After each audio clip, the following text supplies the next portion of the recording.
소멸시효 관련해서 이제 금감원에서 합의를 권고하거나 조정위원회 해부됐을 때는 소멸시효가 중단된다고는 되어 있으나 네네. 금감원이 합의 권고하는 걸 난 본 적이 없고요. 조정위원회 해부된 것도 본 적이 없는데 담당 그 수석 직원이 그냥 취하하세요? 이러면 어떡할 겁니까? 이게 중단이 됩니까?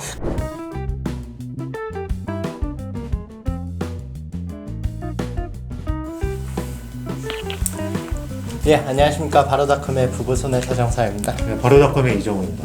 오늘 날짜로 그 법이 하나 이제 시행이 됐는데요. 금융소비자 보호에 관한 법률입니다. 네. 뭐 간단히 말해서 금소법이라고 하는데요. 이 중에서 보험에 관련한 부분에 대해서 저희가 한번 살펴보는 그런 시간을 가져보도록 하겠습니다. 그 금소법의 취지가 어떤 거죠? 그 금융상품 판매업자의 영업행위를 이제 규제하고 분쟁 조정이라든가 네네. 그 소비자 그 보호 관련된 법률을 구체화해서 명시를 하고 있습니다.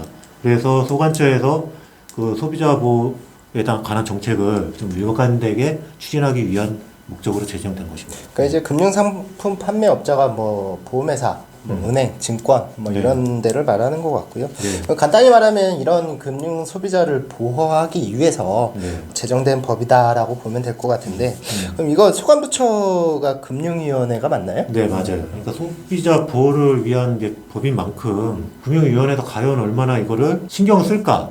그거하고도 같이 하니까 그렇죠. 기대를 해보려고 합니다.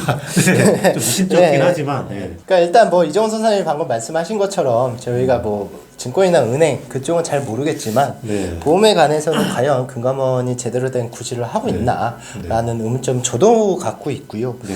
근데 이제 이번 금소법 제정으로 인해서 금감원이 이제 원래 취지대로 맞게 네. 금융 업종을 좀 감독을 좀 제대로 좀 했으면 좋겠다라는 생각이 들고 그럼 이제 금소법에서 보험과 관련해서 제정된 주요 내용들을 한번 살펴보려고 네. 하는데요. 간략하게 좀 얘기를 좀 해주시죠. 그러니까 규정 내용이 좀 많아서 좀 요약적으로 설명을 하면 적합성의 원칙이라는 게 있고 네. 적정성의 원칙 네. 그리고 설명 의무 그리고 판매업자 등의 불공정 영업행위 부당 권유 금지 허위 가장 강요 금지가 있고요. 네. 규정들 주요 규정들을 위반하면 네네. 과태료를 부과한다는 내용이 있고 금융회사나 판매업자의 불법행위로 피해를 입었을 경우에 그에 대한 손해배상 책임 그리고 분쟁 조정 관련된 내용도 좀 구체적으로 이제 제정을 했습니다. 그러니까 기존에 있던 보험업법이랑 좀 겹치는 부분도 있는 것 네. 같은데요. 뭐 새롭게 추가되는 내용도 있으니까 한번 저희가 쭉 한번 살펴보도록 하겠습니다. 지금 이제 말씀하신 게 보험과 관련한 부분에 대해서 이제 말씀을 하셨는데 이 말씀하신 부분은 하나씩 좀 한번 살펴보려고 네. 하거든요. 근데 이제 그 처음에 얘기하셨던 것 중에 이제 적합성의 원칙, 뭐 네. 적정성의 원칙, 요거에 대해서 말씀하셨는데요. 네. 그거는 뭐 어떻게 되는 겁니까? 이게 그 투자자들이 이거 어떤 투자 상품 샀을 때 손해를 보면 네. 이제 자기 책임, 그렇죠. 자기 책임을 또 부담하게 돼 있잖아요. 그쵸. 그죠? 자기 위험을. 쉽게 얘기해서 뭐 주식을 샀는데 네. 마이너스가 났다. 그럼 본인 책임인 거잖아요. 그렇죠. 그거 그걸 말씀이세요. 돈 날려먹은 걸 가지고 투자회사한테 그렇죠. 손해배상을 할 수는 없잖아요. 네네. 근데 불공정한 판매가 자꾸 이루어지다 보니까 어떤 원칙을 만들었어요. 그 하나가 이제 그 고객의 투자 성향보다 높은 위험이 높은 네네. 상품을 권유하지 못하게. 그게 이제 적합성의 원칙이고 적합성의 원칙은 주로 이제 그 투자를 권유할 때 사용되는 조항이고 그리고 투자를 권유하지 않을 때 사용되는 조항이 이제 그 적정성의 원칙이에요. 네. 그 적정성의 원칙은 아까 그 적합성의 원칙과 취지는 같습니다. 네. 그러니까 이제 뭐 간단히 보면 이렇게 정리해도 될 것 같네요. 그러니까 100만 원밖에 없는 사람한테 1000만 원짜리 금융상품 판매하도록 권유하지 말아라. 네. 뭐 이런 식으로 간단히 보면 그럴 것 또 같은데. 소비자의 뭐 연령이라든가 뭐 재무 상황 그렇죠. 예. 여러 가지 그 상황을 고려해서 상품을 권유하라는 거죠. 과도하게 이제 판매하지 말아라. 그렇죠. 뭐 이렇게 이제 보면 될 것 같고요. 그리고 이제 되게 중요한 것 같은데 제 입장에서는 되게 중요한 것 같거든요. 네. 보험회사와 정말 저희 사무실에서도 많이 다툼이 있는 설명 의무라는 것도 예, 예. 이제 규정을 하고 있습니다. 네. 그 설명 의무에 대해서는 법에서 또 어떻게 규정을 하고 있었나요? 보험에 대한 보험 약관에 대한 설명 의무 네. 이런 것들은 상법에도 이미 되어 있고 약관규정법에서도 구체적으로 네, 명시되어 네. 있죠. 네. 거기에 각 상품별 약관에도 또 구체적으로 되어 있어요. 네, 네. 그래도 뭐 그 내용과 동일하다고 보면 돼요. 다만 틀린 거는 이를 위반한 경우에는 보험회사가 이제 과징금이나 과태료를 물어야 되는 이제 내용을 집어넣었다는 거죠. 네. 그러니까 이제 기존에 이제 보험업법이나 이런 데서는 손해배상과 관련해서는 전혀 그렇죠. 내용이 없었었는데 네. 이번 금소법에서는 손해배상과 관련한 내용이 추가가 됐고 네. 설명 의무에 대해서는 이제 뭐 약관의 효력이 발생하느냐 안 하느냐 뭐 이 부분까지 다툼이 됐는데요. 요거는 이제 지난번 저희가 또 올렸던 동영상도 좀 보시고 네. 또한 저희가 앞으로도 계속 설명 의무 관련해서 동영상을 올릴 테니까 그 부분도 계속 보시면은 뭔가 좀 감이 잡힐 것 같고요.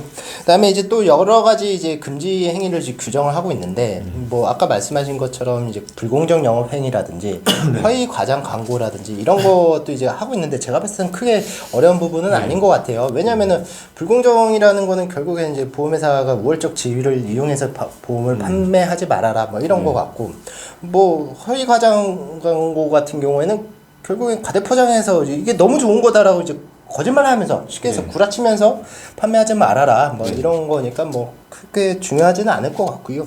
제가 봤을 땐 또 중요한 내용이 그거 같아요. 부당 권유 행위 금지. 이거는 어떻게 보시면 됩니까? 뭐 설계사가 보통 계약을 체결할 때 뭐 중요한 사항 알리라고 하잖아요. 네네네. 근데 그거를 의미적으로 설계사가 알리지 말라고 하거나 누락시키도록 권유하거나 이러한 이제 행위를 했을 때 그 과태료나 가징금을 이제 부과한다는 내용이 이제 들어가 있습니다. 그러니까 이제 그거잖아요. 계약 당시에 어떤 고객이 자기가 아픈 거를 보험회사한테 얘기하고 싶은데 설계사가 야 그거 얘기하면 안 돼. 나중에 이제 뭐 보험료 더 그렇죠. 내야 되거나 아니면 이거 보험 상품에 가입이 안 될 수도 있어. 이렇게 이제 권유하는 행위를 했을 때 설계사한테 이제 뭐 과태료를 물겠다 뭐 이런 거 같은데요. 기존에는 이런 경우가 있었다라고 하면은 보험업법에 따라서 보험회사는 이제 소비자한테 보험금을 주고 그 중에 일부 또는 전부를 설계사한테 구상권을 행사하는 거기까지였었거든요. 근데 금소법에 따르면 그거 플러스 해서 과태료를 물게끔 하겠다. 행정적 제재까지 이제 플러스 된 거죠. 알겠습니다. 그리고 이제 보험회사의 손해배상과 관련하여 이제 금소법에서 제정을 해놨는데요. 이에 대해서 규정이 어떻게 됐습니까? 두 가지가 있는데 첫째로는 보험회사 고의과실로 소비자한테 손해를 가한 경우 그 배상을 책임이 있다. 이건 일반 그 불법 행위랑 같으니까 네, 그리고 상식적으로 또 같고요. 뭐냐 보험업법에서 또 규정하고 그렇죠. 있는 내용이고. 또 하나는 이제 설명 의무에 대한 특례인데 설명 의무를 위반해서 손해가 발생하면 무조건 이제 손해배상 책임을 지되 보험회사가 자기가 이제 고의과실이 없다는 걸 증명한 경우에만 면해지는 그러니까 조건부 무과실 책임에 가깝다라고. 그러니까 일반적인 불법행위 책임은 이제 가해자가 입증을 하는 게 아니라 그렇죠. 피해자가 고의과실로 인해서 손해가 발생했다는 사실을 입증을 해야 되는데 이건 이제 약간 입증 주체를 바꿨다. 뭐 이렇게 보면 되겠네요. 그러면 뭐 입증 책임 전환 혹은 뭐 조건부 무과실, 그렇게 됐다라고 하는 거는 소비자한테 일단 나쁜 것 같지는 않아요. 그건 아니죠. 설명 의무를 위반하면 이게 위법성만 존재하면 바로 배상 책임을 지는 거니까. 그러니까 뭐 제가 봤을 때는 나쁜 것 같지는 않은데 소비자한테는 근데 개인적으로는 크게 의미가 없다라고 보여요. 왜냐하면은 뭐 보험업법에서도 이제 이런 손해배상과 관련해서 규정을 하고 있고 또한 설명 의무 자체가 이제 법에서 명문화하고 있지는 않지만 보험금 지급 여부에 대해서 다툼이 이제 발생했을 때에는 결국에는 보험회사가 설명 의무를 이행했다라는 사실을 입증하지 못하면은 보험금 지급하게 되는 그런 이제 법원 판결들이거든요. 그러니까 개인적으로는 뭐 제가 봤을 때는 크게 의미가 없지 않나. 뭐 손해배상과 관련된 부분은 이제 조금 더 이제 입증 책임 전환을 해주긴 했지만 제가 봤을 때는 큰 의미는 없지 않나라는 생각이 들고요. 징벌적 조항을 내면 딱 좋았을 그렇죠. 그러면 좀 더 조심하겠죠. 저도 그렇게 동일하게 생각을 하고요. 또 이제 말 같지도 않은 소리 하면서 설명 의무 이행했다 이런 주장도 훨씬 더 줄어들 것 같은데 이런 조항이 들어갔다 정도로만 일단은 만족하고 추후에 좀 뭐 개정이 필요할 것 같고요. 그다음에 이제 그 금감원에서 시행하고 있는 분쟁 조정이라는 게 있잖아요. 그거에 대해서도 좀 이제 제정을 해놨는데 1차적으로 제가 먼저 좀 여쭤보고 싶은 게 분쟁 조정이라는 거는 어떤 건가요? 그게 소외 분쟁을 해결하는 제도인데 ADR 제도라고 하죠. 뭐 법원에서 소송을 해서 확정 판결로 받는 게 아니라 그 외 분쟁 조정 기간이 합의를 권고하거나 상대방이 이제 분쟁 결과에 수락을 하게 됨으로써 분쟁을 종식시키는 절차인 거죠. 그러니까 이제 소비자 입장에서는 시간과 비용을 좀 줄일 수 있는 뭐 그런 제도라고 보이는데요. 이에 관련해서 금소법에서는 어떻게 제정이 되었나요? 분쟁 조정 신청을 하면 금감원장이 합의를 권고를 할 수가 있고요. 만약에 이제 합의가 이루어지지 않은 경우에는 30일 이내에 조정위원회 회부되게 돼 있어요. 네. 그러면 60일 이내에 조정안을 작성해서 이제 그 결정문을 이제 보내게 돼 있단 말이에요. 새롭게 추가된 거는 아닌 것 같아요. 네. 뭐 제가 기억하기로는 네. 금융위원회 설치 등에 관한 법률인가? 그렇죠. 네. 거기에서 이 조항 그대로 지금 있거든요. 근데 요 내용을 그대로 갖고 오는 거밖에는 되지는 않은 것 같아서 제 생각에는 이게 좀 그 법률이 애초에 있었는데 네. 이행이 좀 안 된 부분이 많고 금감원이 국가기관이 아니란 말이에요. 사람들이나 기자분들도 여기가 국가기관으로 잘못 알고 네, 기사를 맞아요. 내는데 네. 금감원은 그 국가 그 기관인 금융위원회로부터 일정한 업무를 수탁받은 공무를 수탁받은 사인이에요. 네, 네. 그러니까 법률에 의해서 일정 업무를 하면 공무원과 같은 지위가 있으나 네. 그 외 업무를 할 때는 일반 민간인이거든요. 그러니까 금감원이 또 그 운영되는 자금이 어디서 들어오죠? 보험회사, 증권회사. 증권, 은행 이런 그렇죠. 이제 금융 그렇기 때문에 이해관계가 다 어디로 쏠리게 돼 있어요. 소비자랑 좀 반대편으로 네네. 쏠릴 수도 있죠. 그렇죠. 그런 기관에 분쟁 조정이라는 권한을 위임하는 게 맞을까는 좀 의문은 계속됩니다. 그러니까 그것도 말씀하셨지만 또 이제 이게 좀 이상하다라고 하는 게 법에서 며칠이라고 지금 규정을 해놨잖아요. 며칠 내로 네. 회부하고 아니면은 뭐 며칠 내로 답변을 하고 뭐 이렇게 해야 네. 되는데 저는 그 며칠 이내라는 그 30일, 60일이라는 이런 기간 내에 처리된 걸 저는 본 적은 없고요. 또한 이제 금감원 쪽에서 이제 분쟁조정위원회에 이제 회부를 해야 된다. 네. 근데 뭐 안 해도 되는 사유들이 몇 가지 있잖아요. 네. 그 중에 하나가 저는 이제 금감원에서는 진짜 완벽한 그 방어책이라고 보이는 게 네. 그쪽에서 판단했을 때 적절치 않은 경우에는 회부하지 않아도 된다 이렇게 돼 있단 말이에요.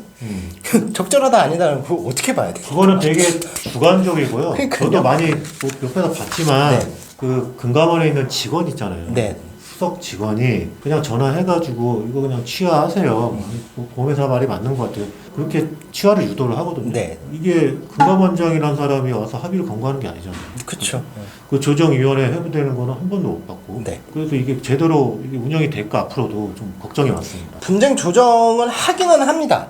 근데 과연 그게 신청되는 사건 중에 몇 프로나 하는지 네. 아주 극히 미미할 겁니다. 네. 뭐 저희가 이렇게 금감원에 대해서 계속 얘기하는 거는 금감원이 여태까지 저희가 봤을 때 제대로 된 역할을 못하지 않았나 라는 생각이 들어서 이제 계속 얘기를 하고요. 그다음에 이제 분쟁 조정과 관련해서 또 조금 더 이제 좀 얘기를 나눠보고 싶은데 네.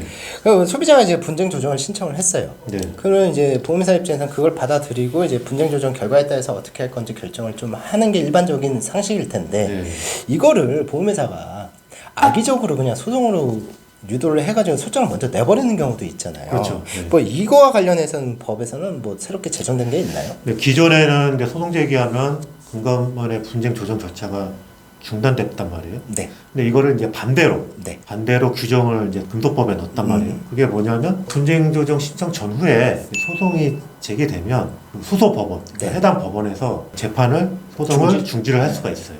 근데 그게 문제는 할 수 있다가 돼 있단 말이에요. 중지해야 한다가 아니라 그렇죠. 의무적 조항이 아니란 말이에요. 그래서 그 법관이 그냥 내 마음대로 재량적으로 중지를 안 할 수 있는. 네. 그러한 이제 문제점이 있고요. 네. 또 하나는 그 소액 2천만 원 미만의 이익가액이 2천만 원 미만의 사건인 경우에는 무조건 중지를 해야 된다고는 되어 있어요. 근데 이것도 하나의 문제는 분쟁 조정이 신청된 이후에 소송이 제기된 네. 경우거든요. 네. 근데 이게 만약에 신청 이전에 보험사가 악의적으로 먼저 소장을 날려버려요. 네, 네. 그런 경우 이 조항이 적용되지 않을 수도 있다. 라는 애매한 점이 좀 있다는 거예요. 지금 얘기를 하신 게 2천만 원이라는 한도를 둔다라는 게 제가 봤을 땐 조금 뭔가 좀 왜 그랬는지 모르겠고 네. 또 하나는 그런 부분도 있어요. 예전에 이제 그 ING 보험 자살 사태와 관련해서 소멸시효가 상당히 문제가 됐었거든요. 소멸시효. 네. 네, 그래서 그 소멸시효와 관련해서도 이번에 뭔가 좀 제정을 한 것 같아요. 네. 그러니까 그 내용은 뭐 어떻게 됩니까? 그 소멸시효 관련해서 이제 금감원에서 합의를 권고하거나 조정위원회 회부됐을 때는 소멸시효가 중단된다고는 되어 있으나 네네. 아까 얘기했듯이 금감원이 합의 권고하는 걸 난 본 적이 없고요. 조정위원회 회부된 것도 본 적이 없는데 담당 그 수석 직원이 그냥 취하하세요? 이러면 어떡할 겁니까? 이게 중단이 됩니까? 그러면은 제가 하나만 여쭤볼게요. 네. 그러면은 지금 말씀하신 게 합의 권고를 하거나 조정위원회 회부됐을 때에는 소멸시효가 중단된다라고 하셨잖아요. 네. 그러면은 합의 권고를 하지 않고 조정위원회 회부하지 않으면 소멸시효 중단이 안 된다는 얘기네요. 그렇죠. 예. 그럼 별 효과가 없을 가능성도 상당히 네. 높겠네요. 네. 만약에 제가 이 법을 만드는 사람이었다라면은 저라면 그렇게 했을 것 같아요. 금감원의 민원이나 조정 신청이 들어왔을 때부터 소멸시효가 중단된다. 그렇게 하는 게 좀 맞기도 한데, 네. 그죠? 저라면 그렇게 했을 것 같아요. 제 입법자가 네. 금감원이 제대로 일을 하는 줄 알고 이렇게 만들었나 봐요. 근데 이거는 너무 한정적으로 해놨고 그렇죠. 또 실현 가능성은 있기는 하지만 너무 적은 실현 가능성을 가지고 이렇게 입법을 했다라고 하면서 약간 좀 생색내는 그런 느낌도 저는 조금 네. 들기는 합니다. 근데 저희가 지금 얘기하는 게 이제 금소법에 대해서 계속 얘기는 했지만 결국에는 소관부처인 금융위원회나 금감원에서 좀 제대로 된 그 판단을 하면서 네. 좀 해줘야 되지 않을까 싶어가지고 금감원을 많이 까는 그런 시간을 가졌는데요. 뭐 이종원 선생님 예전에 뭐 사무총장님 요거 하셨을 때 금감원이나 금융위원회 직원들도 많이 만나고 그러셨잖아요. 네. 뭐 그럴 때도 조금 답답한 부분도 느끼셨을 거고 네. 아니면 그 사람이 적어서 그래서 이제 시간적으로 모자라서 뭐 그럴 수도 있을 것 같은데요.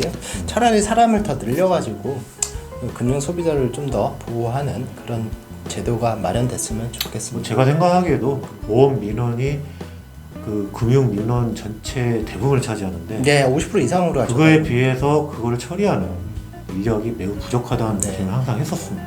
그리고 저는 또 하나 그런 문제도 있는 것 같아요. 금감원이 국가기관이 돼야지 국가기관이 아니잖아요. 그게 이제 결국에 이제 그 그렇죠. 금융 회사들의 그 자본으로 움직이는 네. 집단이다 보니까 그들만의 뭔가의 또 유착관계 그런 것도 있지 않을까. 소비자 보호를 금감원에 맡기는 건 좀 아닌 것 같아요. 네, 그걸 아예 금융위원회 소속으로 그렇죠. 넣어버려서 그렇게 하는 게 맞지 않을까 싶습니다.